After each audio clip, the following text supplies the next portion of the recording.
Bé, hola a tothom. Anirem a començar la segona part de les ponències. Jo sóc la Gemma Serrahima, tècnica de la Federació Salut Mental de Catalunya, i ara us presentaré les següents ponents. Ellas son todas del Grupo de Derechos Humanos del Plan Integral de Salud Mental de Andalucía, y en esta parte nos hablarán específicamente sobre la planificación anticipada de decisiones en salud mental, una guía que han hecho en Andalucía. Presento primero a Amalia Tesoro, que es psiquiatra y ha trabajado fundamentalmente en el Hospital Universitario Virgen Macarena, concretamente en el Hospital de Día, en la Unidad de Salud Mental Comunitaria y en los últimos años en la Unidad de Hospitalización de Salud Mental. Como he dicho, es miembro del Grupo de Derechos Humanos del Plan Andaluz de Salud Mental y está asociada a la Asociación Española de Profesionales de Salud Mental, en la que ha tenido diferentes cargos. Ella hablará específicamente del concepto de autonomía, de cómo este concepto ha ido evolucionando y, como todos sabemos, ha ido modificando la relación entre los que acudimos a la institución sanitaria y los profesionales sanitarios, y si este concepto ha evolucionado del mismo modo con las personas que padecen un trastorno mental grave. Primero os presento a las tres y después. A continuación hablará María Isabel Tamayo, que es de la Escuela Andaluza de Salud Pública y, entre otras cosas, coordina el proyecto de apoyo a la estrategia bioética del Sistema Sanitario Público de Andalucía y, como he dicho también, es miembro del Grupo de Derechos Humanos del Plan Integral de Salud Mental de Andalucía. Durante su intervención realizará un breve repaso sobre el origen, el proceso de elaboración y la estructura de la guía de apoyo para la planificación anticipada de decisiones en salud mental y también del Grupo de Trabajo de Derechos Humanos y Salud Mental del Plan Integral de Salud Mental de Andalucía. Y finalmente Ana Mingorance, que es abogada del Ilustre Colegio de Abogados de Málaga y asesora jurídica de FEAFES Andalucía Salud Mental, donde desde el año 2008 hasta el 2016 ocupó el puesto de coordinadora técnica. También es miembro del Grupo de Derechos Humanos y Salud Mental del Plan Integral de Salud Mental de Andalucía, y ella nos hablará un poco del papel del movimiento asociativo en la elaboración de la guía de apoyo y de distintas iniciativas de empoderamiento y lucha contra el estigma para facilitar la implementación de este modelo en Andalucía. Y ahora sí, ya podéis empezar. Buenos días, buen día. Muchas gracias a Salud Mental Cataluña por habernos invitado al Grupo de Derechos Humanos del Plan Integral de Salud Mental de Andalucía a contaros la guía que se ha aprobado no hace mucho tiempo y que le estamos poniendo en marcha con algunas modificaciones. ¿Esto me dice, esto funciona así? Sí. Voy a hablar sobre el contexto en que se modifica el modelo predominante en la relación médico-paciente, equipo sanitario-paciente. Yo digo médico-paciente porque es más fácil y lo resume más, pero en verdad es médico-paciente. ¿Qué marco legal hay en España y en Andalucía? Me vaya a perdonar que no hable de Cataluña, pero como os vamos a contar qué leyes hemos tenido en cuenta y cómo está nuestro marco jurídico para haber hecho la guía de planificación anticipada de decisiones, por eso me voy a centrar tanto en España como en Andalucía, con especial hincapié. Soy atrevida porque hablar de esto delante de Fernando es un atrevimiento de las voluntades anticipadas y del consentimiento informado, tal como dice la ley. Hablaré también de la autonomía de las personas y de los pacientes del sistema sanitario público general, haciendo hincapié en cuáles son los derechos humanos de primera y de segunda generación, de la situación que padecen las personas que tienen trastorno mental grave en relación a su autonomía como pacientes usuarios y algunas reflexiones sobre la capacidad y algunos dilemas éticos que se plantean. Voy a hablar, yo soy psiquiatra, como saben, y voy a hablar desde el punto de vista nuestro, pero yo creo que es extensivo también, fundamentalmente, a los familiares. Y, lógicamente, voy a hacer una brevísima mención, porque estoy segura que todos ustedes lo conocen, a la Convención de Naciones Unidas de los Derechos de las Personas con Discapacidad. Yo creo que esto va a ser recurrente en todas nuestras intervenciones, pero tiene que quedar como un marco clarísimo. Hubo algunos, no hace mucho tiempo, hubo algunos experimentos médicos de muchísima crueldad, como los experimentos de Tuskegee en Alabama, Estados Unidos, sobre negros pobres, sobre la sífilis, sobre negros pobres, que fue desde 1932 a 1972. Salvo a los muy jóvenes, esto es prácticamente ayer en investigación médica. También los experimentos biomédicos nazis, digamos que fueron unas piedras de toque de experimentos muy crueles que hicieron plantear en qué condiciones había que ejercer la medicina y la investigación, poniendo el foco sobre el consentimiento informado, la voluntariedad, la autonomía, el no dañar, etc. Pero hubo también más factores, el social y político. La lucha del proletariado contra las condiciones miserables en las que se desarrolla su vida a raíz de la revolución industrial, con una elevada morbilidad por la dureza de las condiciones de vida, por la alimentación, por la higiene, y una sanidad de beneficencia para pobres y otra muy distinta para ricos, hace que a nivel social se reivindique y se consiga un sistema sanitario público con distintos éxitos, pero un sistema sanitario público.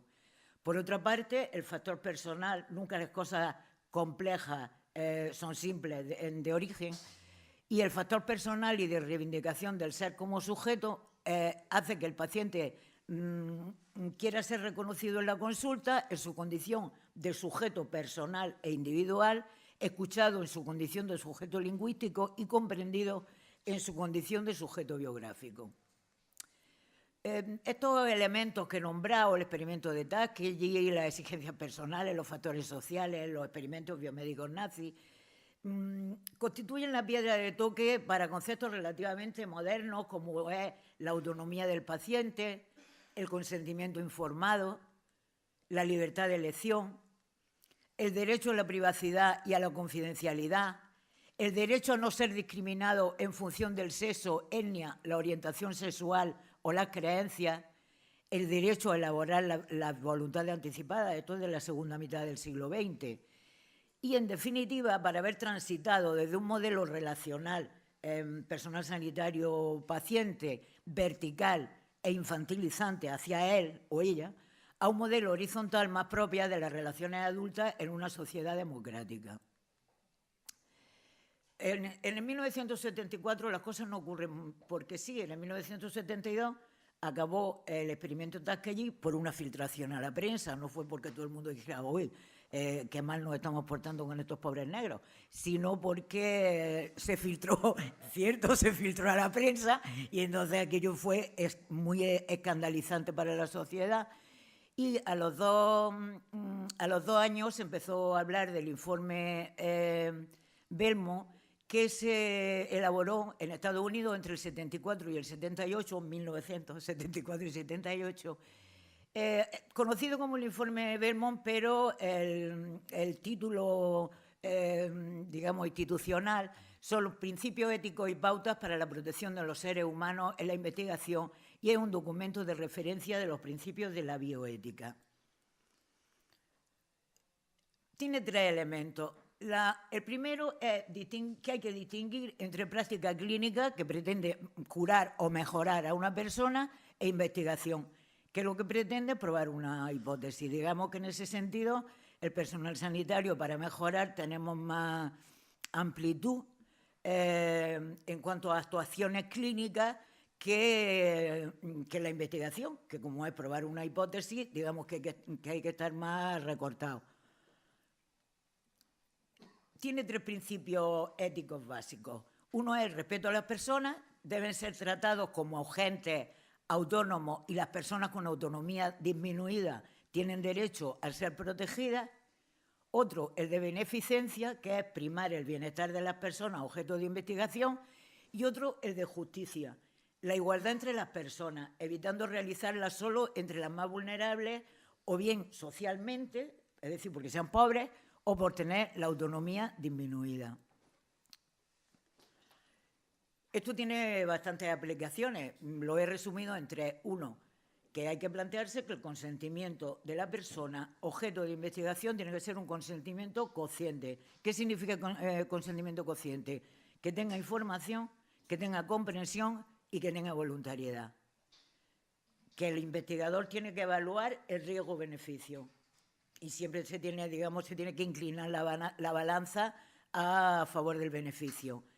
Y que la selección del sujeto de investigación tiene que estar íntimamente relacionado con el principio de justicia, es decir, evitar realizarla entre los más vulnerables.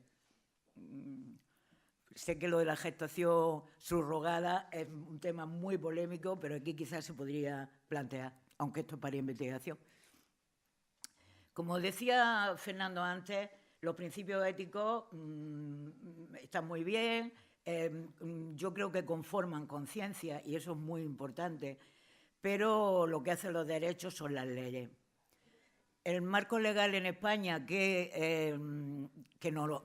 es pertinente para todos estos derechos que estamos hablando aquí es la Constitución Española del 78, en su punto de derecho fundamental de la protección a la salud. Yo voy a contar las leyes desde el punto de vista profesional, obviamente no desde el punto de vista jurídico, de verdad que me tengo que disculpar de hablar de este tema delante de Fernando. La Ley General del 86, que habla de los derechos y los deberes de los pacientes, así como los principios generales de universalidad y equidad, la Ley Orgánica de Protección de Datos del 99, la Ley Básica y Reguladora de la Autonomía del Paciente, de la que ha hablado ampliamente Fernando, la Ley de Cohesión y Calidad del Sistema Nacional de Salud del 2003, que desarrolla la ordenación y coordinación de las actividades sanitarias en el conjunto de las comunidades autónomas, la Ley General de Salud Pública de 2011, que extiende la atención universal a todos los españoles y residentes en España, y el Real Decreto del 2012, que, en mi opinión, desgraciadamente, quita esa universalidad y su objeto no son los ciudadanos, sino los asegurados. En Andalucía, las transferencias en materia de salud se producen en 1984 y la Ley del Servicio Andaluz de Salud en el 1986. En el 98 se promulga la Ley de Salud de Andalucía, que regula los derechos, deberes y participación de los ciudadanos. La Ley de Declaración Vital Anticipada, la primera tiene lugar en 2003. Hay un decreto por el que se regula el derecho de los menores a recibir atención adecuada a su edad en el 2005. La Ley de Derechos y Garantías de la Dignidad de la Persona en el proceso de la muerte, que es de 2010. La Ley de Salud Pública de Andalucía de 2011 desarrolla aspectos de salud pública de la Ley de Salud de Andalucía del 98. Hay un decreto por el que se desarrolla el registro de voluntades anticipadas de 2012 y todas ellas están desarrollando el Estatuto de Autonomía de Andalucía de 1980. Fernando ha hablado de la voluntad anticipada. Yo lo voy a hablar, creo que desde, bueno, un punto de vista complementario, como es lógico. Es un documento escrito en el que un ciudadano manifiesta anticipadamente su voluntad para que éste se cumpla en el caso de que un sujeto no sea capaz de expresarse libremente sobre sus cuidados, sobre su tratamiento o sobre el destino de su cuerpo y de su órgano. Permite escoger a una o dos personas, que son sus representantes, para que tomen las decisiones por nosotros, y no se pueden incluir los contrarios a la ley, por ejemplo, la eutanasia, independientemente de que estemos a favor o en contra de la eutanasia, como en este momento es contraria a la ley, no se puede incluir, pero tampoco se pueden incluir los que no estén clínicamente indicados. Y en Andalucía es preciso registrarlo en el registro de voluntades anticipadas de Andalucía. Puede hacerse con ayuda de un profesional. Bueno, el consentimiento informado, la persona, para que sea válido, la persona tiene que tener capacidad, es decir, comprender, evaluar y comunicar su decisión, ser resultado de un proceso, es decir, no es un papel que un profesional le da a un médico, que un profesional le da a un usuario y el usuario lo firma sobre la marcha, sino es el resultado de un proceso de información y de comprensión de la enfermedad y de los motivos por los que se le propone esa técnica diagnóstica o de tratamiento.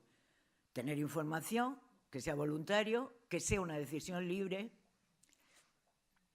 pero tiene unos límites, que lo nombre el consentimiento por representación. Bueno, de esto yo creo que Fernando lo ha dicho muy bien, lo voy a pasar rápidamente. Sí que me interesa para la discusión, que es lo que yo creo que es lo más importante de esta mesa o de esta jornada, hay un lugar para el criterio del médico responsable de la asistencia, y es el que el médico responsable de la asistencia dice que el paciente no es capaz, cuando le parece que el paciente no es capaz de tomar decisiones por su estado físico o psíquico. Si el paciente no está incapacitado, el consentimiento lo prestarán, como ha comentado Fernando, las personas vinculadas a él por razones familiares o de hecho.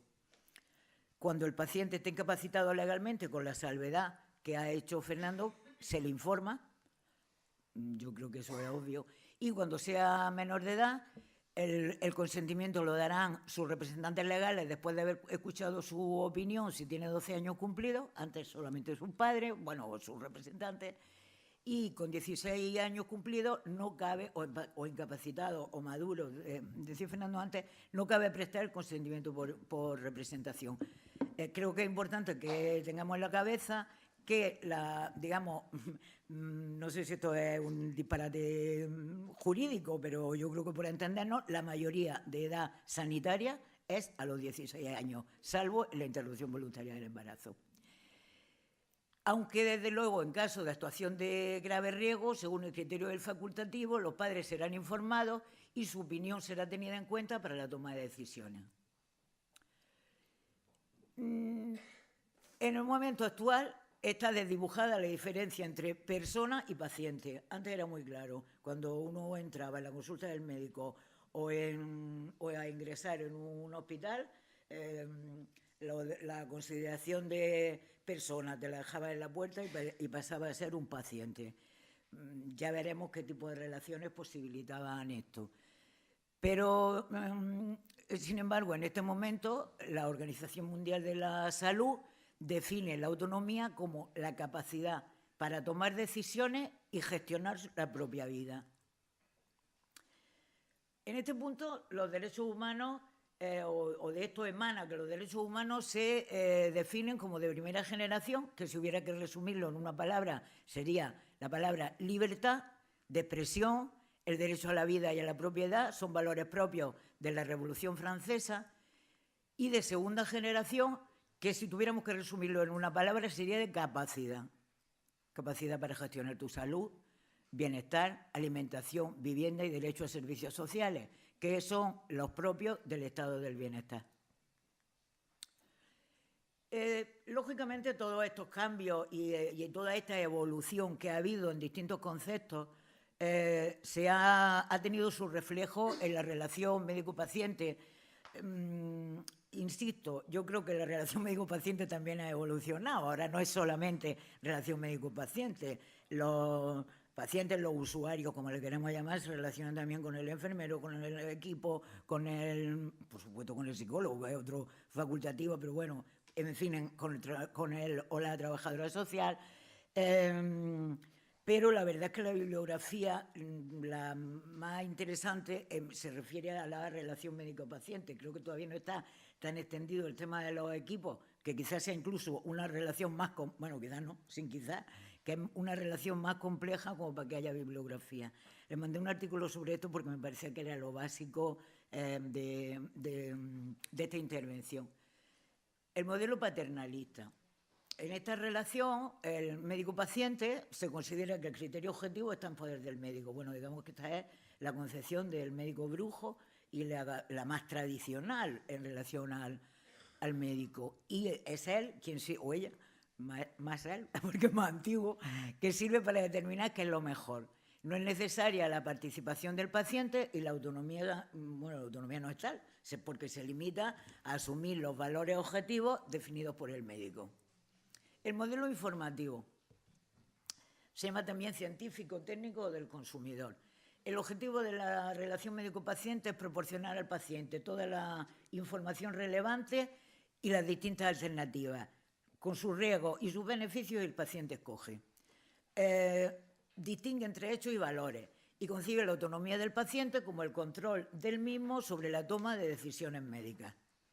Digamos, le abre un abanico de posibilidades con sus beneficios y sus riesgos y el paciente escoge. Es un mero informador. El modelo interpretativo ya empieza a ser algo más complejo. El objetivo es determinar los valores del paciente, no imponiendo pero sí acompañando en este proceso. Además, por supuesto, de suministrar la información clínica relevante. El médico es un consejero, desarrolla un papel consultivo, considera que el paciente no siempre tiene unos valores definidos y firmes, por lo que es preciso que se le ayude a aclarar valores y se le sugiera las intervenciones que mejor le lleven a cabo. La autonomía del paciente se concibe como una autocomprensión de los valores relacionados con la salud. El paciente llega a conocer más claramente quién es y cómo las distintas opciones médicas pueden afectar a su identidad. Y por último, el modelo deliberativo. El objetivo de la relación médico-paciente es ayudar al paciente a determinar y a elegir entre todos los valores relacionados con la salud que pueden desarrollarse con su salud propia, que pueden desarrollarse en el acto clínico, aquellos que son los mejores para él o para ella. El médico debe esbozar la información sobre la situación clínica del paciente y posteriormente ayudarle a dilucidar los tipos de valores incluidos en las opciones posibles. Uno de los objetivos del médico es indicar por qué ciertos valores de la salud tienen más valor y se debe aspirar a ello. Deben comprometerse en una deliberación conjunta sobre qué tipo de valores relacionados con la salud puede y debe buscar el paciente. El médico actúa como un maestro o un amigo, comprometiendo al paciente en un diálogo sobre qué tipo de actuación sería lo mejor, digamos, sobre su crecimiento personal. Indica al paciente lo que podría hacer, pero también conociendo al paciente y deseando lo mejor para él, qué es lo que debería hacer. Desde ese punto de vista se considera la autonomía del paciente como un autodesarrollo moral. Se considera que el paciente está capacitado no solo para seguir unas preferencias irreflexivas o unos valores socialmente establecidos, sino también para tener un proceso de análisis a través del diálogo, los distintos valores relacionados con la salud, su importancia y su implicación en el tratamiento. Obviamente, esto es un proceso complicado, en donde se pueden dar, digamos, es una relación en donde hay tantísima implicación por las dos partes, que se podría objetar que es una invasión de la capacidad del usuario por parte del equipo sanitario. Por eso, en esta relación, el médico tiene límites. Solamente analizará los valores del equipo sanitario, vamos. En este momento, para mí, eso es sinónimo. Analizará solo los valores relacionados con la salud, es decir, los valores que afecten o sean afectados por la enfermedad o su tratamiento. Y tendrá presente también que muchos de los elementos morales e individuales se sitúan fuera del alcance de su relación profesional, al no estar relacionados con su enfermedad o su tratamiento. ¿Vale?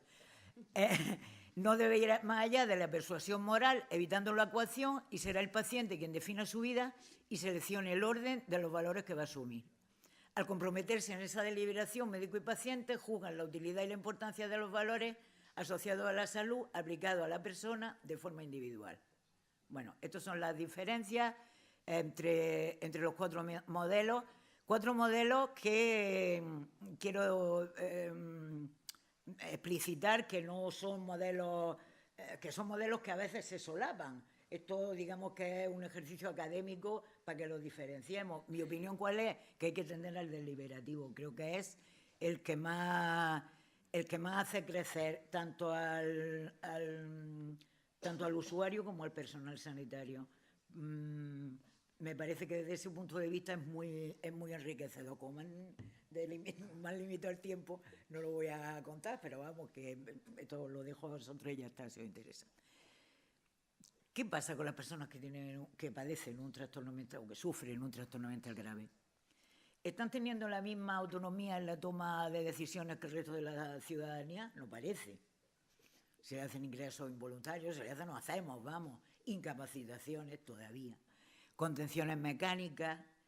Estos momentos de crisis, pero hoy en momentos habituales, quiero decir, de no crisis, hay mucha descalificación de sus afirmaciones y de sus creencias. En muchas ocasiones hay falta de escucha y de empatía hacia sus deseos. Quiere salir por la noche, se estará descompensando. Desde luego, hay medios coercitivos para la toma de tratamientos farmacológicos y la asistencia a citas. He puesto USMC, Unidad de Salud Mental Comunitaria, que es como se llama, no sé cómo se llama aquí, ¿Centros de Salud Mental? Los centros de salud mental en Andalucía. Pero esto plantea también algunos dilemas éticos. ¿Es posible que hagan uso de su libre voluntad si ésta está alterada por la psicosis o por un trastorno grave del humor? ¿En todo momento está igual de alterada su capacidad de decidir? ¿Tienen la misma capacidad de decidir que las personas que no sufren trastorno mental grave? ¿Nunca? ¿Siempre? Depende, ¿y sobre qué? Porque obviamente no es lo mismo vender una casa o casarse que ir al cine. Estamos ejerciendo un modelo de relación equipo sanitario-paciente paternalista y exclusivamente paternalista. Yo decía antes que estaban solapados. Pues a lo mejor con las personas que sufren un trastorno mental grave no están tan solapados. Hay que hacerse algunas preguntas, en mi opinión. ¿Tienen todas las personas que padecen trastorno mental grave capacidad de decidir todo el tiempo? Bueno, pues depende de la respuesta. Si la respuesta es sí, desde luego no deberían existir ni los ingresos involuntarios ni otros tratamientos coercitivos o en contra de la voluntad del paciente. Si la respuesta es no, deberíamos de ejercer un modelo de relación médico-paciente paternalista o como mucho informativo.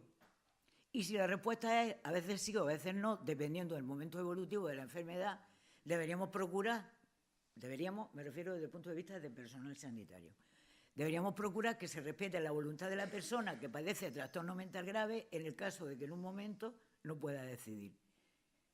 Y en la medida de lo posible que sea un instrumento de mejora de la relación terapéutica con un modelo de relación deliberativo. Thomas Chat decía, la capacidad en el 1982, ha llovido y ha hecho calor desde entonces, la capacidad puede fluctuar y recuperarse totalmente, permitiendo tomar decisiones que eviten la necesidad de cuidados involuntarios. Yo creo que esto es una meta. Porque es cierto que en ocasiones se produce una situación de incapacidad transitoria en las personas que producen trastorno mental grave. Por respeto a los derechos humanos, es preciso utilizar los tratamientos menos coercitivos, a ser posible nada coercitivos, de entre los indicados. La planificación anticipada de decisiones en salud mental puede hacerse basándose en experiencias previas del paciente. En cualquier caso, las preferencias se hacen sobre un futuro específico, cuando me ingresen, tal. Hay una enfermedad identificable y un tratamiento predecible. Voy a terminar haciendo una brevísima mención a la Convención Internacional sobre los Derechos de las Personas de Discapacidad. Yo creo que en eso no vamos a repetir todo, pero es que es básico. 2006, ONU, Nueva York, firmado por España. El origen de la discapacidad está dado en la interacción de la persona con el contexto social en el cual se desenvuelve. La inclusión de la diferencia que implica la diversidad psicosocial es una parte más de la realidad humana. Considera que no son las limitaciones individuales las raíces del problema, sino las limitaciones de la sociedad en asegurar que todas las necesidades de la persona son tenidas en cuenta. Entiende la discapacidad como la desventaja que sufre la persona debido a las limitaciones que se encuentra en la sociedad.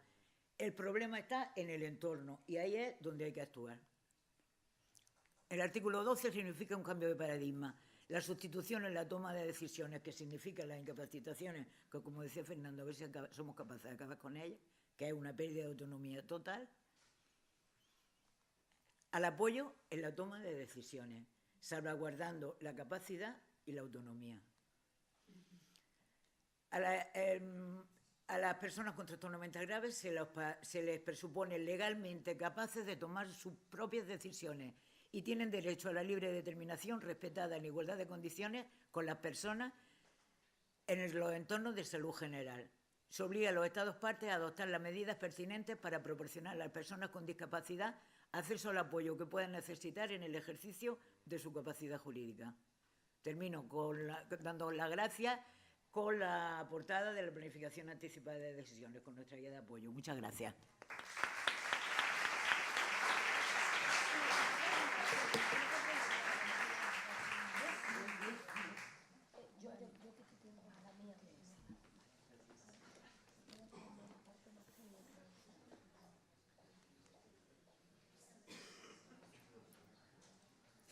Bueno, voy empezando mientras ponen la presentación. Buen día a todos y a todas. En primer lugar, pues muchas gracias a la organización por haber querido contar con nosotras para participar en estas jornadas. La verdad que es bastante reconfortante pues, que un trabajo al que le has dedicado mucho tiempo, mucho esfuerzo, pues que suscite tanto interés por parte de otros grupos, de otras comunidades, ¿no? A veces una, cuando está metida ahí en esa Escuela Andaluza de Salud Pública, se pregunta si lo que hace tiene algún sentido, va a llegar a algún sitio, ¿no? Y bueno, cuando ve que luego que hay interés y que puede ser una herramienta que puede servir mucho a la ciudadanía, por supuesto una herramienta mejorable con sus aciertos, pero también con sus errores, que habrá que ir mejorando y que espero que sirva nuestra experiencia para que ustedes lo hagan mejor que nosotros. Pero como digo, pues gracias, ¿no? Porque esto nos anima un poco a seguir y a darle sentido a nuestro trabajo. Bueno, mi intervención va a consistir, voy a intentar ir rápido, ¿no? Me han dicho que vaya más rapidito. Mi intervención va a consistir básicamente en contar un poco cuál ha sido el origen, ¿no? De dónde surge la idea de realizar esta guía, un poco el proceso de elaboración y las partes de la guía en las cuales tampoco me voy a centrar mucho porque ya ustedes la pueden consultar, está libremente descargable en diferentes páginas. Y contarles un poco en qué situación estamos hoy día y sobre todo también por qué tomamos determinadas decisiones, ¿no? De dónde venimos y por qué hemos tomado determinadas decisiones. Y a lo mejor un poco qué mirada, ¿no? Tendríamos que tener un poquito hacia el futuro. Bueno, en el año 2010, dentro del marco del Plan Integral de Salud Mental de Andalucía, se crea el Grupo de Derechos Humanos en Salud Mental, constituido por profesionales sanitarios de la salud mental, del Servicio Andaluz de Salud, de FAISEN, por usuarios y usuarias, por personas familiares, por juristas, por miembros de FEAFES y por profesionales de la Escuela Andaluza de Salud Pública, para trabajar dentro de lo que sería el marco de la Convención sobre los derechos de las personas con discapacidad. Ese grupo, como punto de partida, ¿no? El primer ejercicio que hace es un documento donde recoge una serie de vulneraciones que considera que se están dando en el sistema andaluz de algunos de los derechos que están recogidos en esa convención. Y realiza una serie de propuestas para intentar ir mejorando, para intentar que se empiecen a respetar un poquito más esas vulneraciones, esos derechos de la ciudadanía. Y decide que dentro de esa serie de derechos que se están viendo vulnerados hay dos derechos de la Convención en los que muestra especial interés. Sería el artículo 3, que habla pues, del derecho a la autonomía, a la no discriminación, a la dignidad, a la libertad de la persona para poder tomar decisiones, y el artículo 12, que habla de la personalidad jurídica, de la capacidad jurídica, y en definitiva de que no se sustituya, ¿no?, la toma de decisiones por parte de la persona. Y considera que los documentos de voluntades anticipadas o la planificación anticipada pudiera ser una herramienta que ayudara a mejorar el ejercicio de esos derechos. Lo que hace el grupo, ya empieza en el año 2013, es, en primer lugar, pues, hacer una revisión bibliográfica a ver qué es lo que hay, ¿no? En España no había nada, y lo que se empieza es a ver qué otros modelos hay en otros países, qué han hecho otros países, los tipos de modelos, como digo, y qué ventajas o qué limitaciones tienen cada uno de ellos, ¿no? Y, bueno, realmente lo que más se encuentra, aparte de las limitaciones y utilidades, que no me voy a meter en eso, es que se centran como en dos modelos. Un modelo que sería más del documento, ¿no? Una vía más legislativa, garantista, que sería una herramienta, como digo, legal, que sería el propio documento, y una herramienta más clínica, que sería todo el proceso, ¿no?, de planificación anticipada. El grupo debate, ¿no? Bueno, el PISMA, ¿no?, el Plan Integral de Salud Mental de Andalucía, junto con la estrategia de bioética, debaten sobre qué estrategia sería la mejor para comenzar a andar sobre esta materia, ¿no? Si crear un registro de voluntades anticipadas en salud mental, igual que ya lo hay, sobre voluntades anticipadas, que en realidad sería podría ser sobre cualquier temática, pero es verdad que en Andalucía está muy orientado a la toma de decisiones sobre el final de la vida, que no quiere decir que no, porque la ley ahí lo dice bien claro, como ha comentado Fernando anteriormente, que no quiere decir que no se puedan incluir cuestiones de salud mental, pero es cierto que el formulario y el registro está totalmente orientado a la toma de decisiones en salud mental.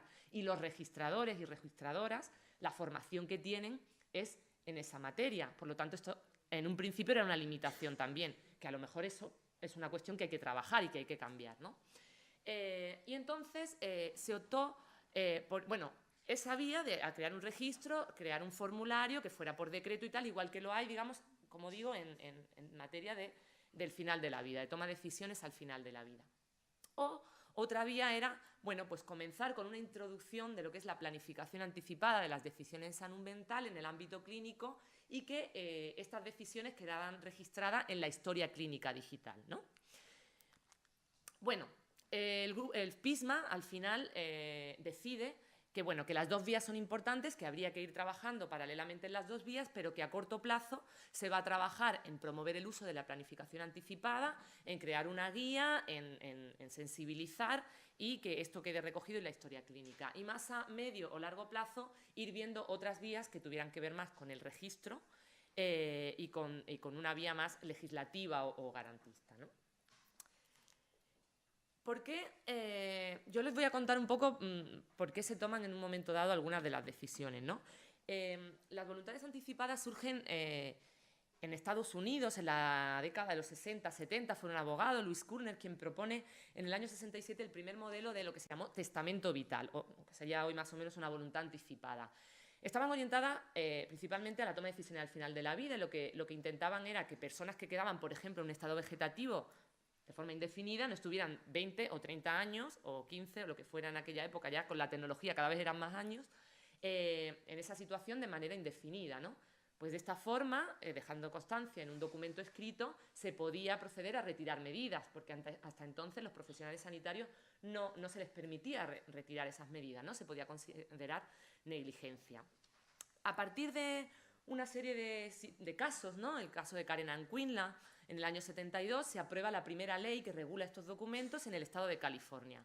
Se van dando otros pasos, otros avances legislativos, hasta que en el año 91 se aprueba en Estados Unidos la Ley de Autodeterminación del Paciente, que establece que todas las empresas prestadoras de servicios sanitarios están obligadas a consultar, o sea, a preguntar de forma sistemática a todas las personas que son ingresadas si tienen o no hecha una voluntad anticipada, y si no es así, se les ayuda se les proporciona la información suficiente para que lo hagan si quieren.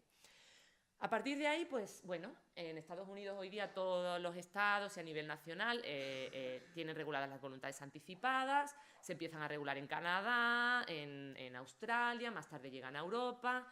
En el año 2000 se aprueba el Convenio de Oviedo, que España ratifica, y además Cataluña es la que da el primer paso en la regulación de voluntades anticipadas. Más tarde, en el año 2002, es la Ley de Autonomía del Paciente, y luego el resto de comunidades, como hoy sabemos, tienen su propia legislación y registro en materia de voluntades anticipadas.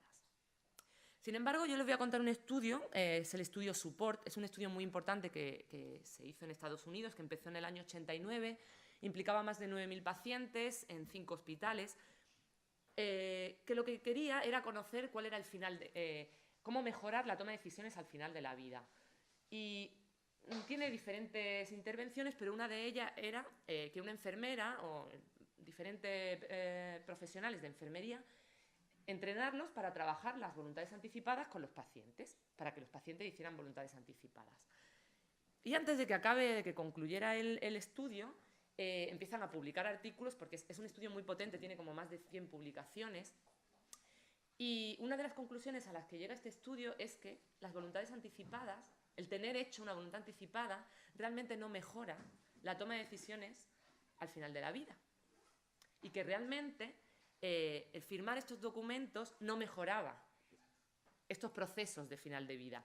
Y nos decían, quizás lo que hay que ir viendo es hacia donde tenemos que ir mirando, es hacia trabajar de una manera más conjunta hacia procesos de planificación anticipada, ¿no? Ahí surge el concepto de planificación anticipada de las decisiones.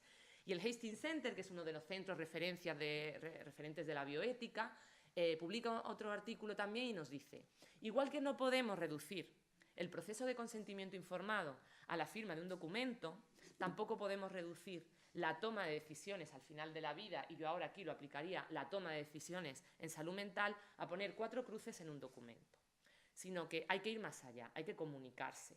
Entonces, aparece lo que es el concepto de planificación anticipada de las decisiones, que no es otra cosa que un proceso de comunicación en el que el centro de ese proceso es el paciente, o la paciente, usuario, usuaria, pero donde hay también otras personas implicadas, los profesionales sanitarios, los familiares o allegados que esta persona decida, una persona o varias personas representantes, donde se establezcan cuáles son los valores de esa persona, cuáles son los deseos, las preferencias de esa persona, donde se decida quién va a ser la persona representante, qué funciones va a tener, qué funciones no va a tener, en qué ámbitos puede tomar decisiones y en qué momentos no puede tomar decisiones, ¿no? Entonces, bueno, de aquí la importancia yo siempre cuando hablo, las voluntades anticipadas, esto también, yo ahora después de lo que voy oyendo aquí hubiera cambiado mi presentación, ¿no? Pero bueno, esto es cuestión de términos. Cuando hablo más de voluntad anticipada, estoy hablando más como del documento final que se registra, y cuando hablo de planificación anticipada, estoy hablando más de todo el proceso de comunicación, ¿no? Pero bueno, esto es una cuestión de términos y en fin. La literatura igual nos muestra como hay 8 revisiones sistemáticas de la literatura que lo que intentan es ver qué intervenciones incrementan el número de voluntades vitales anticipadas. Y las intervenciones que incrementan el número de voluntades anticipadas registradas son los procesos de comunicación. Los papeles solo no sirven. Y yo luego he estado leyendo, porque yo vengo más del ámbito sobre todo de la bioética, cuestiones relacionadas con el final de la vida, pero cuando me pongo a leer sobre estos temas relacionados con la salud mental, las conclusiones suelen ser las mismas, llegamos a las mismas conclusiones, ¿no? Entonces, al final, los datos que tenemos es que en Andalucía hay 34.000 voluntades anticipadas registradas y en España hay 230.000. Pero legislación tenemos toda la que queramos. Pero por eso pensábamos que era muy importante empezar a trabajar, como decíamos, con los profesionales, con los usuarios, hacer herramientas, sensibilizar, ¿no? Que no digo que la parte legal no sea importante, por supuestísimo, tiene que estar ahí, ¿no? Pero yo lo que veo es que con las voluntades anticipadas que tenemos están ahí y la gente no las cumplimenta. Los profesionales no saben ni que existen. Muchas veces no consultan el registro y están obligados a consultarlo. Otra limitación que yo le veo algunas veces a esto, ¿no? Por ley tienen que consultar el registro. Ellos entienden que es cuando la persona está en un proceso de final de vida, que la ley no dice eso, dice que es cuando la persona no tiene la capacidad suficiente para tomar decisiones. Ya no se consulta cuando hay que tomar decisiones en el ámbito del final de la vida. No sé cuántos profesionales van a ir a ese registro a ver si tiene hecha o no una voluntad anticipada, así, sin más, porque lo marque la ley. Que deberían, por supuesto que deberían, pero que tenemos que trabajar paralelamente con la formación, la sensibilización, porque si no, al final las cosas se quedan ahí, ¿no? Y las leyes pues no se cumplen, desgraciadamente. Bueno, el caso es que el grupo empieza a revisar modelos, empieza un proceso muy participativo donde forman parte de ese grupo, por supuesto nosotros, el grupo de Derechos Humanos en Salud Mental, profesionales de la psiquiatría, profesionales juristas, de la psicología, sociología, del movimiento asociativo, personas usuarias, y hay un proceso de validación y pilotaje que no sé si Ana va a contar un poquito más después, yo aquí no me voy a meter mucho. Y finalmente elaboramos un formulario sobre planificación anticipada de las decisiones que va acompañado de una guía. Entonces lo que ustedes ven ahí es una guía que lleva un formulario con un soporte alrededor. Y la guía lo que cuenta es un poco qué es esto de la planificación anticipada, cómo se hace, quién debe ayudarme, si la puedo hacer solo, si puedo contar con profesionales, si no. Luego habla de la responsabilidad que tiene la organización en esto de la planificación anticipada de las decisiones, ¿no? de la ética de la organización. Hay un apartado también que habla de casos, ¿no? de posibles casos que puedan darse en estos contextos de la planificación anticipada, de la reticencia que pueden mostrar algunos profesionales a trabajar con esto, ¿no? Por lo que contaba también Amalia, del modelo en el que venimos, ese modelo que cuesta, ¿no? Quitar para ese modelo paternalista que cuesta ir dejando atrás para trabajar en el nuevo modelo, que ya debería estar más que implantado, pero que la realidad sigue siendo la que es. Una parte de bibliografía y, bueno, por supuesto, el documento, ¿no? El formulario con los diferentes apartados. Se habla de los profesionales, del representante, de los familiares, del papel de unos, de otros, pero, por supuesto, el centro de todo esto es la persona usuaria, que es la que decide lo que quiere, lo que no quiere y cómo quiere que se hagan las cosas, ¿no? Pero nosotros consideramos que, aunque haya gente que no necesite para nada ningún apoyo ni nada y que tenga muy claro, por lo que sea, porque se ha informado de otra manera, como sea, y puede hacerlo solo, por supuesto, consideramos que son procesos que, a ver, para poder tomar una decisión, realmente te hace falta información, te hace falta conocer qué opciones hay, qué ventajas tiene cada una de esas opciones y qué inconvenientes. Y todo esto a veces son los profesionales o el movimiento asociativo, en fin, diferentes vías, los que nos pueden ayudar. Y yo considero que mientras más información tengamos, más fácil es dejar constancia de una forma clara de cuáles son nuestras preferencias y de que éstas se respeten finalmente, ¿no? Que en definitiva es el objetivo. Y bueno, el formulario finalmente pues lo que tiene son una serie de apartados, ¿no? Una que es la de situaciones que darían lugar a la aplicación de lo expresado en ese documento. Otro que serían los signos de alerta o síntomas, ¿no? ¿En qué momentos empiezo yo a ver que puedo, qué alertas hay por ahí que puedan hacer ver que puedo empezar a entrar en una situación, por ejemplo, de crisis, ¿no? Actuaciones que me hacen sentir bien o que me hacen sentir mal. A mí hay determinadas cosas que no me gustan. Si estoy entrando en una crisis, no me repitan esto cada vez, porque es que al final, como todos, independientemente de que tengamos un diagnóstico o no, oye, hay cosas que al final nos acaban poniendo peor, ¿no? Personas a las que avisar o a las que no avisar. Por ejemplo, a mí mi madre me quiere mucho, pero es que yo cuando me pongo mal no quiero tener a mi madre al lado porque se pone a llorar y a llorar y a llorar y a decir por qué te pones así. Entonces prefiero a mi hermano, que es más jovencito, pero me entiende muy bien y quiero que venga mi hermano. Preferencias de visita igual. Oye, mira, tengo a estos familiares que también me quieren mucho y yo a ellos, pero es que no quiero que vengan cuando estoy ingresada porque es que a mí no me ayudan, ¿vale? O estas personas sí que quiero que vengan. Preferencias relacionadas con la medicación, ¿no? ¿Por qué no quiero esta medicación? ¿Qué efectos ha tenido en un momento dado? Todo esto hay que tener en cuenta que tiene sus limitaciones. Nosotros podemos tener nuestras preferencias, pero normalmente tiene que ser una medicación que esté clínicamente indicada. No podemos solicitar una medicación, pues a lo mejor que está en un proceso de investigación o que no está disponible o que no está clínicamente indicada, ¿no? Porque los profesionales no pueden administrarnos esa medicación. Igual sobre las preferencias sobre actuaciones terapéuticas y el uso de medidas coercitivas. También nos permite expresarnos sobre esto. Preferencias sobre profesionales. Yo no quiero que este enfermero se me acerque. No me gusta cómo me habla, no me gusta cómo me mira. Por favor, no quiero que esté cerca de mí cuando yo estoy ingresada. Igualmente, a este médico sí que quiero que venga porque, mira, creo que me entiende, creo que hemos conectado un poco y con esta persona sí. Por supuesto, sus limitaciones. Si ese médico no está ese día, pues tendremos que ver cómo nos las apañamos, ¿no? Pero bueno, vamos a dejarlo escrito. Hábitos personales, mis preferencias de aseo, de alimentación, mis hábitos de meditación, religiosos. Oiga, que es que soy vegetariana, no me ponga carne todas las noches para cenar, que al final la liamos, porque es que si me ponen la carne una vez y otra vez, la acabamos liando. Insisto, da igual que tenga un diagnóstico de salud mental o no, si a mí me hicieran eso todos los días, al final, entonces todo esto que quede recogido y que los profesionales puedan consultarlo y puedan respetarlo. Luego hay un apartado para otras preferencias, donde, bueno, pues cada uno puede ocurrir cosas que nosotros no sabíamos en ese momento que podría incluirse, ¿no? Pero que a lo mejor cada uno pues tiene otro tipo de preferencias que podrían incluirse aquí. Y luego hay un apartado para la designación de una o varias personas representantes, ¿no?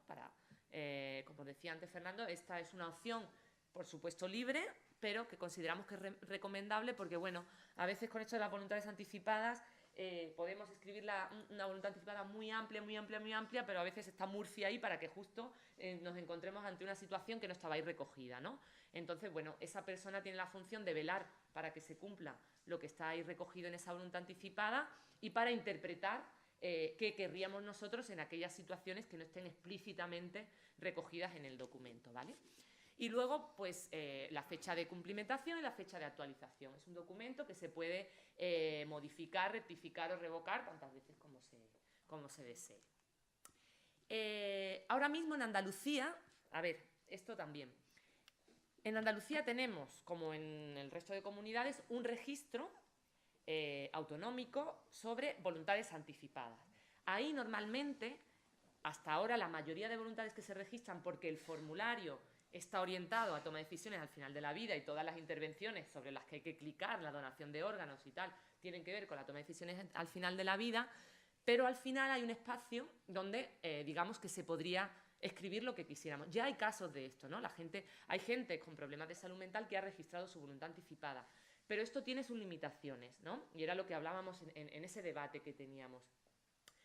Por ahora mismo, una de las limitaciones es meramente administrativo. Tiene un límite de 2.000 caracteres. Y esto, que parece muy sencillo, convencer a informáticos y cambiar todo esto que va por decreto, no se hace de un día para otro, ¿no? Luego... Vale. Gracias, voy a intentarlo. Sí. Luego, otra limitación es que yo le hago formación con las personas que van a ser registradores en los puntos de registro de voluntades anticipadas. Y una de las inquietudes que siempre tienen es, ¿pero yo cómo voy a valorar la capacidad? Porque algunas de esas personas registradoras son profesionales sanitarios, pero es que otras personas son administrativas y han estado siempre en una oficina, no han visto nunca ni a pacientes ni a vamos. Entonces, esa es la mayor inquietud que tienen. Y nosotros siempre le decimos, la gente normalmente tiene capacidad. Lo raro es que te encuentres a una persona que no la tiene.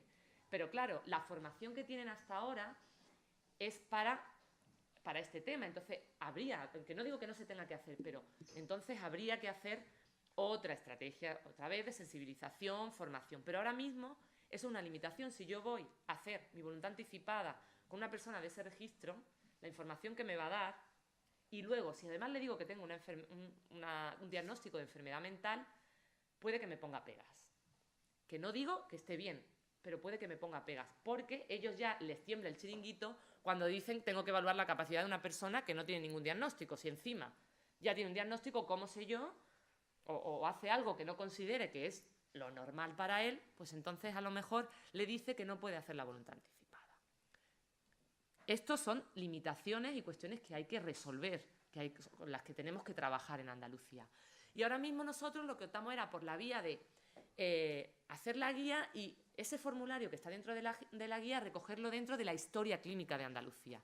De manera que si ustedes no pueden, los profesionales andaluces entran en la historia clínica, tienen una pestaña donde aparece, perdona, creo que se ve regular, hoja de planificación anticipada de las decisiones, donde aparece cada uno de esos apartados de la guía, del formulario, perdón, ¿no? Sobre qué medicación, personas a las que avisar, todo esto está ahí recogido, ¿vale? Y eso está ahí disponible para los profesionales de la salud mental, de manera que en el momento que hubiera que tomar determinadas decisiones, eso está accesible en la historia clínica. Así que ya voy a ir acabando. Nada, bueno, conclusiones sobre esto, ¿no? Estamos ante un cambio de modelo sobre el que tenemos que ir trabajando. Hemos hecho lo que hemos podido, pero yo creo que hay que mejorar muchas cosas. Ha sido como el punto de partida, pero creo que tenemos que seguir trabajando, cambiar algunas cosas, mejorar algunas cosas. Esto es más que un instrumento de apoyo, una herramienta de ayuda. No va a resolver todos los problemas, aunque la hagamos mucho mejor, no es más que una herramienta de apoyo. Y eso lo tenemos que tener en cuenta, ¿no? Que puede ser muy útil, pero que tiene también sus limitaciones y tiene sus riesgos. Esto no quiere decir como los coches, ¿no? Porque tenga sus riesgos no vamos a dejar de usarlo, pero que no son la panacea. Y creo que ahora lo que hay que trabajar es muy efusivamente en todo lo que son las estrategias de sensibilización, difusión, formación, e ir viendo también cómo modificar a lo mejor algunas leyes, introducir nueva legislación, ver si hay que modificar el registro, si hay que hacer otra serie de cambios para que se respeten los derechos del máximo de personas posible, ¿no? Acorde con lo que está establecido en la ley. Así que os iba a contar algunas cosas más de formación, pero lo vamos a dejar, que si no me van a echar. Muchas gracias por su atención.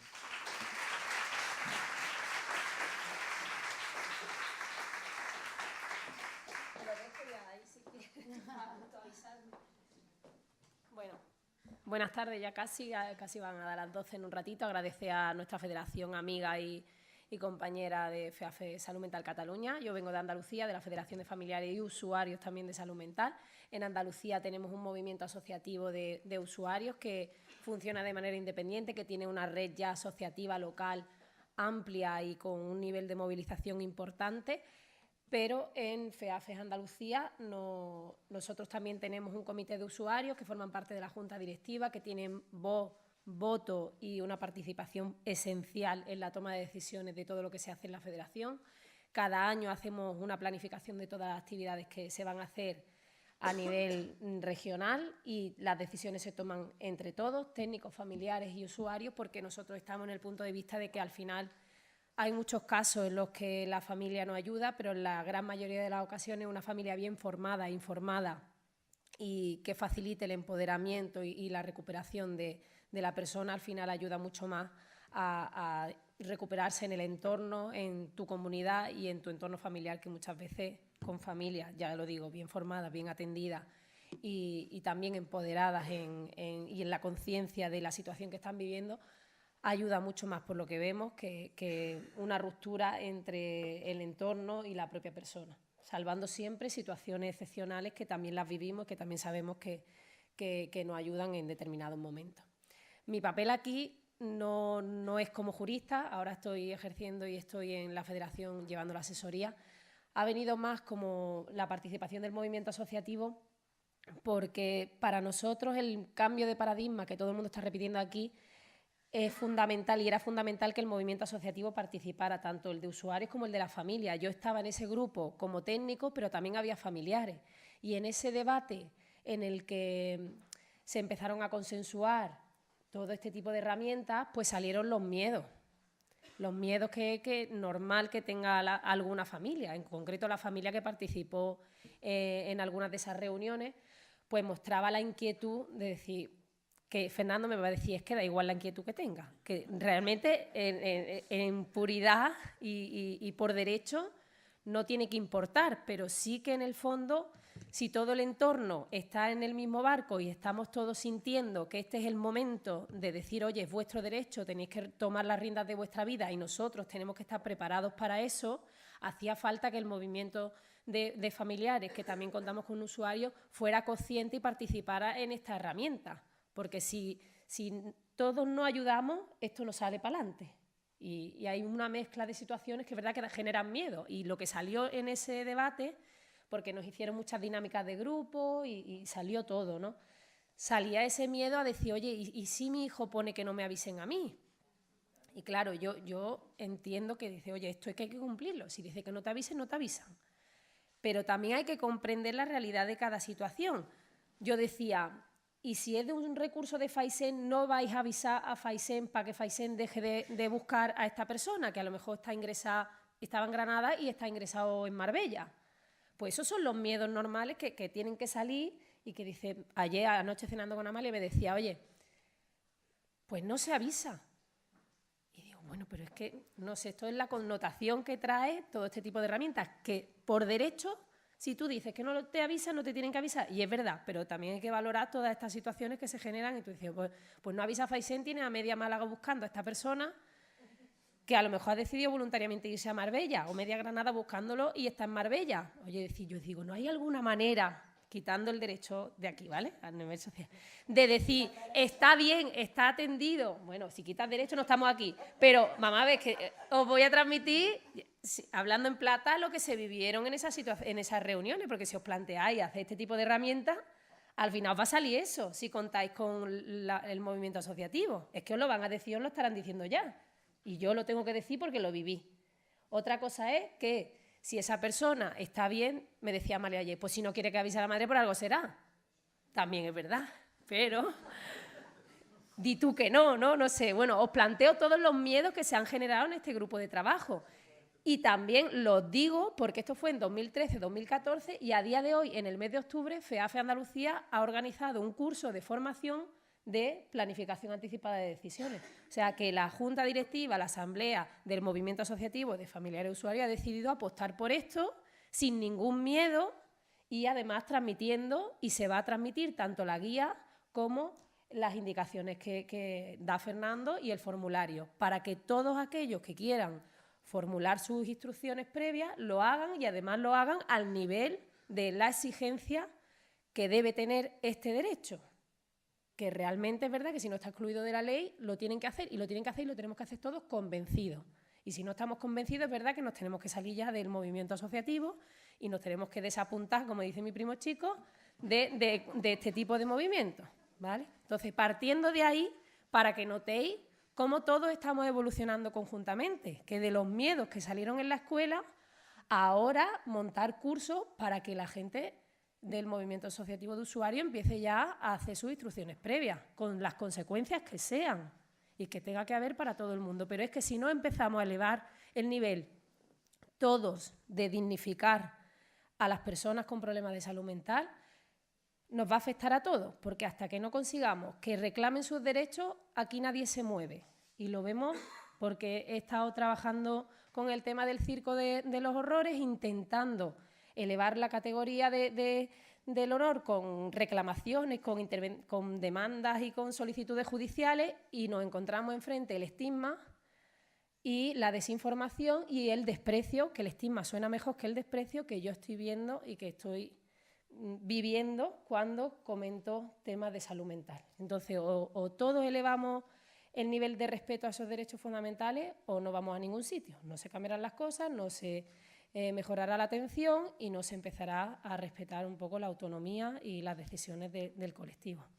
Yo, como tengo muy poco tiempo, casi os he planteado las dudas más esenciales que me generó a mí la guía y al movimiento asociativo por el que yo estoy aquí, y un poco contaros en esencia lo que nosotros entendemos que, bueno, FEAFE, si queréis conocerlo, vais a la página web y tenemos nuestros programas.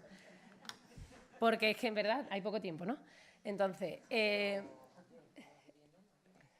claro, ya que he venido hasta aquí, hasta Barcelona, encantada, pues, pero bueno, ir un poco al papel del movimiento asociativo. En Andalucía os podemos decir que hemos avanzado mucho. Yo llevo para 10 años y de no consultarnos nada al movimiento asociativo a participar prácticamente en las decisiones que se toman y en la estrategia, en el PISMA, en las herramientas de defensa de derechos, en la planificación de los recursos no nos llaman mucho, porque es verdad que nos tenemos que enterar muchas veces, por otro lado, de cuántas camas se cierran y todo este tema, sí que tenemos mucho que avanzar.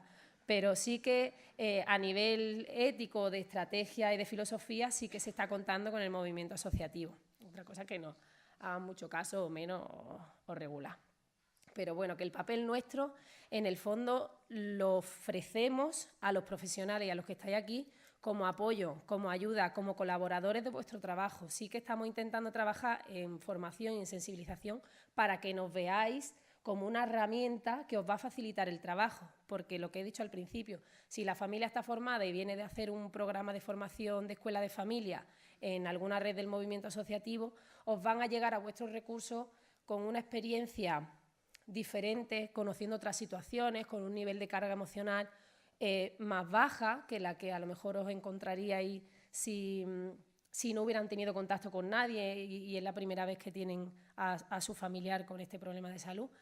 Y en el fondo estamos intentando que no nos vean solo en la vertiente reivindicativa de decir, oye, como esta se entere de cómo estoy haciendo yo mi trabajo, me encuentro una cacerolada en la puerta del hospital, que a veces también es necesario, pero sí que es verdad que en la red del movimiento asociativo estamos ahí para facilitaros el trabajo, para ayudar a las personas a comprender su situación de vida, para darle formación, información y para comprender también todos estos cambios que se están produciendo. Y una familia bien formada e informada os va a facilitar el trabajo y va a facilitar la recuperación del proyecto de vida de la propia persona afectada por un problema de salud mental. Hacemos mucho otro tipo de formación, hacemos sensibilización, que ya después de 10 años casi tengo la sensación de que no sirve o sirve muy poco lo que hemos hecho, porque hemos invertido mucho dinero en campañas de sensibilización y aunque estamos avanzando mucho y estamos aquí hablando de autonomía, todavía me encuentro ese estigma y ese desprecio en muchos sitios y a veces cada vez más. No sé cómo estamos haciendo la sensibilización, pero no estamos avanzando mucho. Lo mismo estamos los que estamos aquí, que estamos concienciados y estamos hablando de temas que todavía la sociedad no está preparada para aceptar. nosotros trabajamos, intentamos estar coordinados con las asociaciones de profesionales, con fiscales como Fernando y como Cristóbal Fábrega también de Jaén, que nos ayuda y nos apoya, y le podemos transmitir fácilmente estos miedos que son entendibles y que son los que tiene esta red. Lo que sí es claro que FEAFES está en este tipo de cuestiones y está en la planificación anticipada porque se ha conseguido, decía Fernando antes, he estado en el Movimiento Asociativo Salud Mental España y he visto que estamos más o menos todos en la misma línea. Ha costado trabajo, pero sí que es verdad que FEAFES Andalucía en ningún momento se plantea que el modelo comunitario de atención a la salud mental pública y en la comunidad y en el entorno, eso no se puede tocar. Y la primera reivindicación que tiene FEAFES en todo lo que llevamos a los parlamentarios, a todos los políticos, es el tratamiento asertivo comunitario en salud mental. Lo hemos llevado también a la Ley de Sostenibilidad del Sistema Andaluz, que nos han llamado, que de no llamarnos nos llaman a todos, casi ya no damos abasto, otra cosa es que vaya esas propuestas, pero sí que hemos pedido que si quieren sostenibilidad del sistema sanitario y en temas de salud mental más, que empiecen a implantar el tratamiento asertivo comunitario en todas las provincias, se conseguirá bajar mucho el sufrimiento de las propias personas afectadas, de la familia, del entorno, y los recursos que más dinero cuestan bajarán también en su intervención, si tú garantizas la continuidad de cuidado y la atención en el domicilio. Esto es un punto de vista que va hilado con todo lo que estamos hablando aquí, de la anticipación de las voluntades. Y ayer hablando con Amalia, y me voy a ir ya al final, bueno, tenemos el comité de usuarios, que también tenéis todas las funciones que tienen en FEAFES Andalucía, forman parte de la Junta Directiva y hasta incluso un usuario de salud mental de Andalucía fue candidato a la Confederación Española de FEAFES, propuesto por nuestra federación. Y voy a ir al final para generar un poco el derecho, lo tenemos ahí. Lo que sí creo que hay detrás de toda esta falta de respeto es el estigma y es el desprecio al colectivo. Yo lo siento en el alma, pero es que desde que me he salido de la coordinación estoy en foros que no estaba antes, que están fuera del ámbito de la salud mental, y noto que cuando hablo de este tema la gente no está preparada, pero yo ya no ni de este tema, ya hablo del respeto a la persona. Yo digo, ya si es que no pedimos ni a lo mejor ni que le hable, ni que te haga amiga de una persona, con que no la trates mal, ya estamos en el otro lado, ¿no? Estamos en un punto tan bajo que hasta estamos pidiendo nada más que eso, ¿no?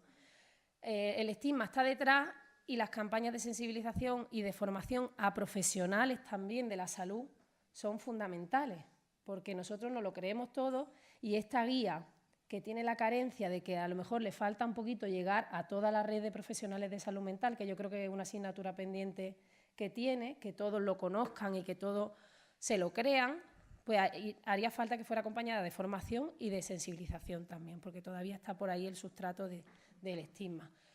Aquí me voy a quedar ya. A favor, que es un cambio de paradigma, que es un derecho esencial, fundamental y que todos tenemos que respetar de los usuarios, que facilita la alianza terapéutica. Sí, pero por contra nos da un poco de miedo a que se genere una expectativa en la persona usuaria que luego a lo mejor no se pueda cumplir en toda su extensión, porque si generas la ilusión de prestar esa voluntad, de decir cómo quieres que te traten, incluso se habló en los grupos de trabajo, decir, pues si tengo gatos, que alguien se encargue de mi gato, o sea, a un nivel muy personal. A ver si estamos preparados como sistema sanitario para dar respuesta a todas estas cuestiones, porque vemos que se cierran camas, que los profesionales están saturados, que para consensuar la guía hace falta tiempo y hace falta un profesional tranquilo, ¿no? Con tiempo para hacer su trabajo. Estas son las cosas que vemos un poco que van a costar un poquito de trabajo, que a lo mejor se salva con las instrucciones en el notario y que otra persona te represente. Pero sí que es verdad que en nuestro colectivo hay que tener en cuenta el entorno, la necesidad de que la continuidad de cuidados vaya arraigada en una confianza en el profesional. Y si ahora tú permites que una persona te exprese y se abra a ti y te diga cómo quieres, en ese proceso de conciencia, ¿no? De decir, yo me puedo volver a ver en esta situación en un futuro determinado. En ese proceso llega hasta ese punto de abrirse a ti y decirte, mira, pues cuando esto me pase, me gustaría que me tratarais así. ¿Qué pasa con un colectivo que además tiene muchas dificultades para defenderse? porque en este grupo de derechos humanos también salió el tema del buzón de reclamaciones, la figura del defensor del paciente en salud mental. Tiene muchas dificultades para poner quejas y reclamaciones. A ver si se generan muchas expectativas y luego también la dificultad de decir, oye, ¿y esto ahora cómo lo exijo yo? Si todavía vemos unidades de hospitalización en las que no se trata de manera lo más adecuada posible a estas personas, ¿no? Y en condiciones de dignidad, que no es en todas, pero todas estas cuestiones me vienen a la cabeza cuando hablamos de la guía, que es un punto de partida para concienciar a todo el mundo de que este derecho existe, que este derecho hay que respetarlo y que además esa sensación de empoderamiento va a garantizar una ayuda muy grande a la recuperación del proyecto de vida. Pues sí. ¿Que ayuda a todo el mundo a ser consciente de que la persona va a mejorar si toma la rienda de su vida? También. Pero a ver si lo empezamos a realizar y ante un incumplimiento de una voluntad anticipada, la persona ve que no tiene vías para exigirla y que los cauces para exigirlo le genera el miedo que me llega a mí al servicio de orientación de a ver si luego me van a tratar otra vez peor. Si yo ahora cojo y pongo la reclamación, porque nos pasa que nos llega gente que dice, es que me han tratado fatal y tal. Dice, no, pues pon una queja. Y que es que luego tengo que volver ahí al mismo recurso. Entonces tiene que ser un cúmulo de fuerza y de formación, de sensibilización, de conciencia y de respeto, que vaya todo unido junto con unos cauces de reclamación accesibles y garantizados para el colectivo. Yo no sé si dentro del grupo todavía estaba esa línea de hacer un catálogo de derechos que todos tuvieran. No sé si que entres tú a la unidad de salud mental y que te saquen ya impreso los derechos que tú tienes en ese recurso. Eso estaría perfecto. Yo creo que es que hace falta también que esa información no sea solo en el proceso de la planificación, sino que tú desde que tomas contacto tengas conciencia de todos los derechos que tú tienes cuando estás en ese recurso de sanitario, ¿no?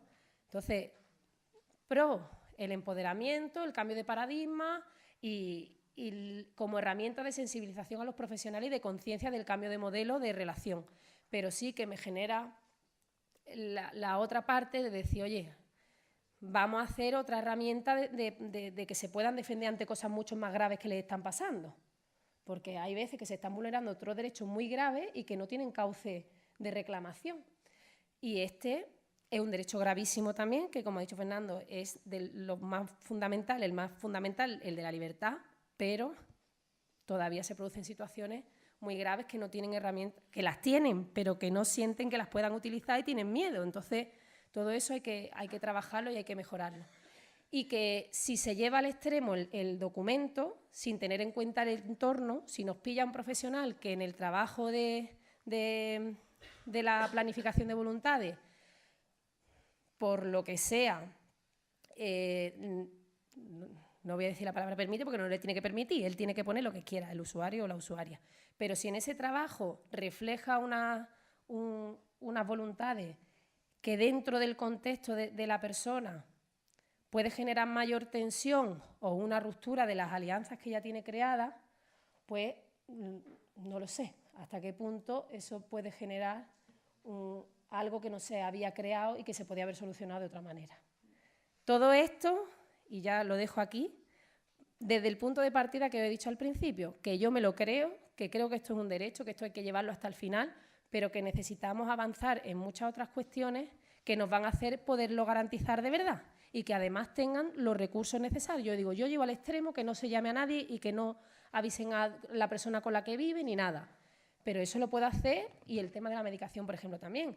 Eso lo podemos llevar al extremo cuando de verdad se garantice que hay otras herramientas que están disponibles para atender a esta persona.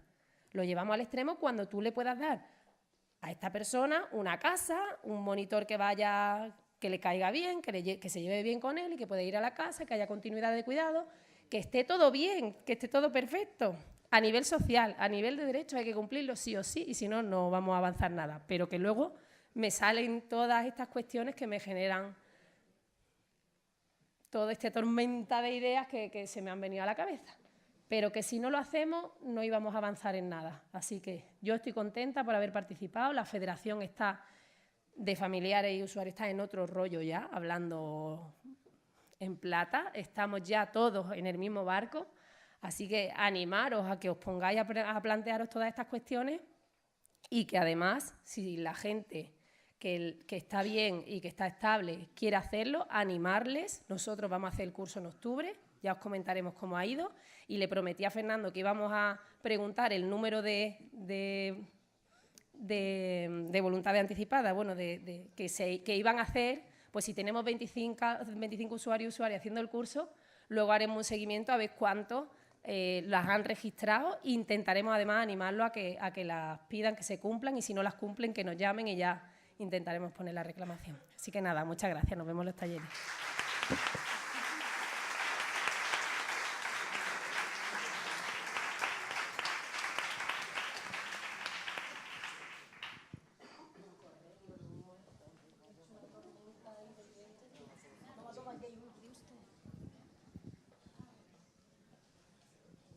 Bueno, si hay alguna pregunta. 2 minutos tenemos por si alguien tiene alguna pregunta. Sí.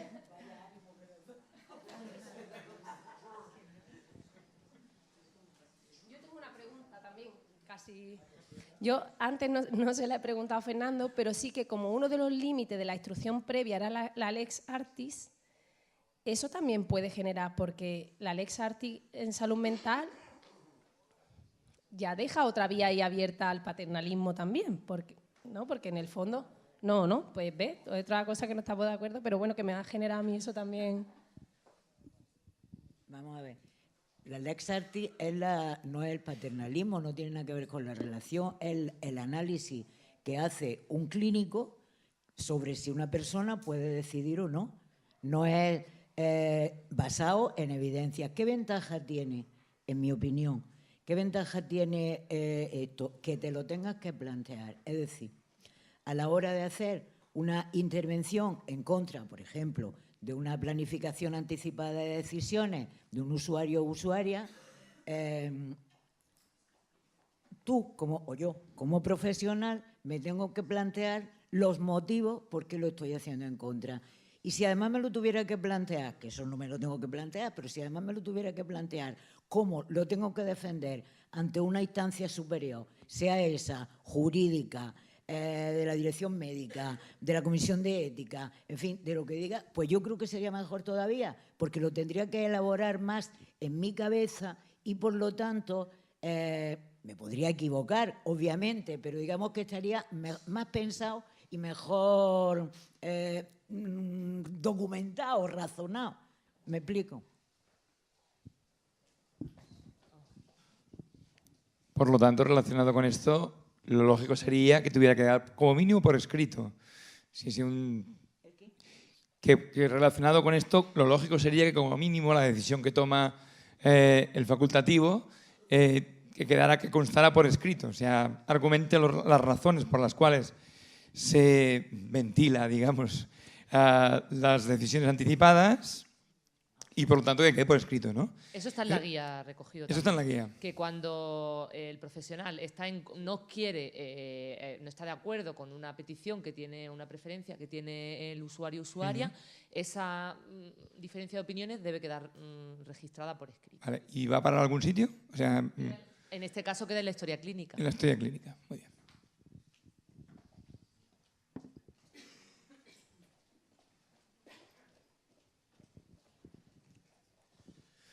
Buenos días, agradeceros que hayáis venido aquí de tan lejos. Bien, intentaré que acabe en una pregunta, sí que y aprovecharé algunas cuestiones que habéis comentado. En este caso sí que me presento como presidente de la Federación BEUS, la Federación Catalana Salud Mental en primera persona. Y bueno, y dicho esto, ¿no? Yo me alegro que la Junta esté en otro rollo y que tengáis un nuevo barco, que sin embargo creo que tenemos que construir un barco un poquito más grande, porque que presentéis la participación del movimiento asociativo en esto y no hagáis referencia a la federación en primera persona, me parece bueno, que ese barco tiene que ser más grande para que podamos estar todas. Dicho esto, me gustaría poner el ejemplo de los partos naturales, de la planificación al parto en las unidades hospitalarias, que aunque es un porcentaje minoritario, la gente que decide hacer un parto natural y con una serie de consideraciones previas, ya está establecido un canal de información paralelo y un procedimiento que garantice esta escucha y demás. Que es cierto que después tú puedes hacer ese tránsito y llegas al hospital y tienes que recordar que miren el plan de parto, etcétera, etcétera. O sea, eso no nos pone en un marco ideal perfecto, sino que nos da pues, un canal para poder utilizar estas preferencias. Dos ideas más y no me extenderé lo mínimo. Estoy de acuerdo en que la sensibilización pocos resultados da. Sí que es verdad que necesitamos a profesionales empáticos, a profesionales sensibles y que de alguna manera atiendan desde el afecto. Pero creo que necesitamos pasar de la sensibilización a la concienciación. Concienciación no de enfermedad, sino de derechos. Y en este sentido creo que podremos seguir avanzando igual, incluso más rápido. Lo digo porque una experiencia personal. En el último ingreso que tuve hace 2 años se me negó el poder presentar una reclamación al servicio de atención al usuario del hospital, no, se me negaba, tampoco tuve posibilidad de hablar con el juez y sin embargo tenía muy al alcance un buzón del proyecto no sé qué de Janssen y la Confederación Salud Mental España. Entonces, esto es simbólico, pero creo que es importante. Por un lado, porque ese proyecto es entre la Confederación Salud Mental España y Janssen, una muy conocida farmacéutica en Andalucía, en Madrid y también aquí, especialmente por sus brillantes intervenciones recientes. Y quería hacer referencia a esto, ¿no? Que tenemos acceso al buzón de ese proyecto y no se nos permite poner una reclamación durante el ingreso. Por lo tanto, ante esto, conciencia de derechos y conquista de derechos. Y por último, agradeceros de nuevo que hayáis venido aquí y que esperemos que vuestro trabajo, que nos ha inspirado muchísimo, nos ayude a avanzar más rápido en esta dirección. Muchas gracias. Yo, por un detalle, he empezado hablando de la plataforma de usuarios, la verdad.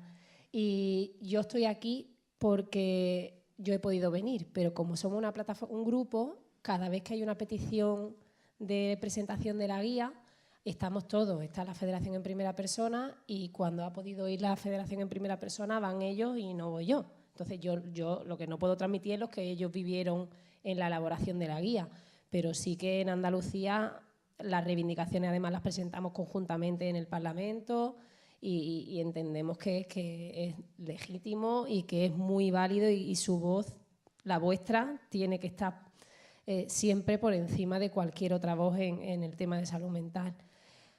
El tema de las reclamaciones, pues es muy triste.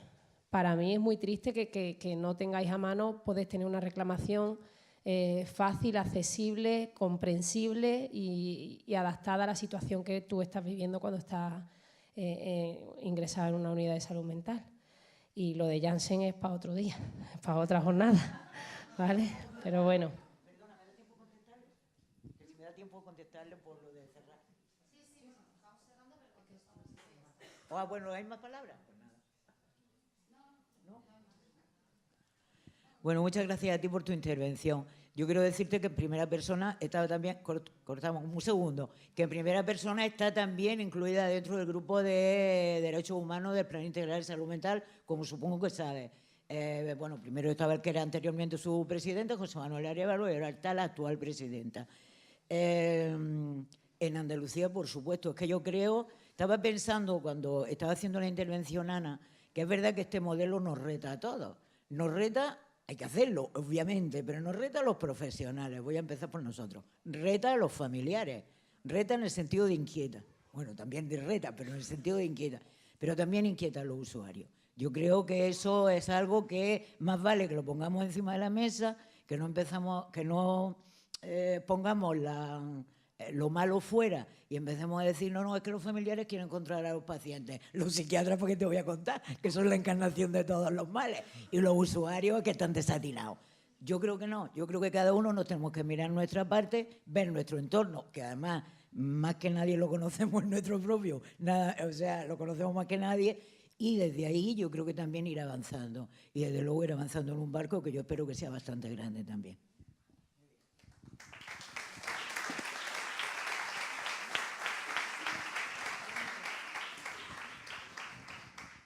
Bueno, muchas gracias por vuestras intervenciones y me sabe mal lo del tiempo.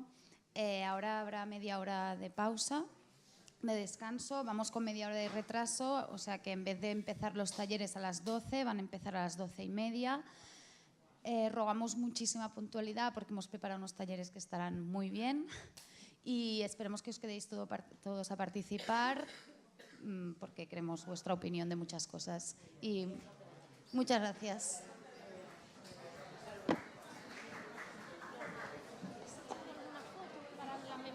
Bueno, y recordad el aula donde vais cada uno y estas cosas.